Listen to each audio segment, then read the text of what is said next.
Опа, хеусап қаласында сендермен бірге мен Нуридин. Короче, достар, бүгінгі видеода бізде өте қызық видео болады. Мен күндердің бір күнінде үйде отыр едім. Осы ютубта комментариялар бір түрлі. Жоқ, олар тым бір түрлі. Бүгін бізде ютубтағы комментарияларды оқимыз. Мен достар комментарий оқуға өте қатты қорқамын. Ол жерде адамдардың мнениялары жазылады.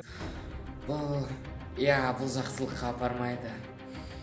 Нар тәуекел. Және де достар, сіздерге бір нәрсе айтайын деп тұрмын. Менің қазіргі уақытта бір ғана арманым бар. Ол 5000 подписчикке жеткізу. Егер де сіз осы видеоны менің каналыма тіркелмей көріп отырсаңыздар, өтініш дәл қазір арнаға тіркелейікші. Ал біз видеомызды бастаймыз. Ойындарды салыстырмай-ақ қояйық. Негізінде ең күшті ойын Майнкрафт, сука, это моя жизнь, блядь! Майнкрафт! Осы ойын. Темірлан, кешір. Мен сенің арқаңда көп подписчик жинадым, бірақ та кешір. Сау бол.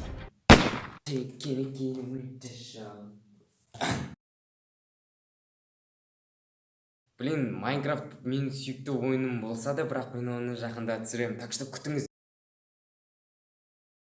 Өйткені мен де бұрын TikTok түсіргеннен шығар. Free Fire. Мен сенің қадірін түсінбеймін.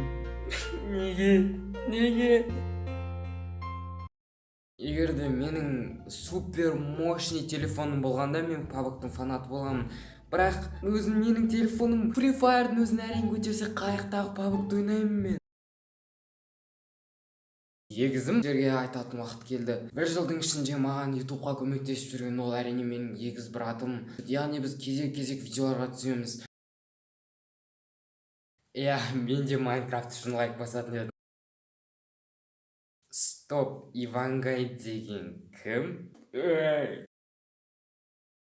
Достар, менің подписчиктерім 90% менің сәлемдесуімді түсінбейді. Хеусап деген ол американдық тілден алғанда нихауар, чё там, қалайсың деген сияқты ғой. В общем, достар, осындай әдейі керемет видос болды. Егер мына өздерінің лайктарыңызды басып каналға тіркеліп кетеміз. Ал мен кеттім.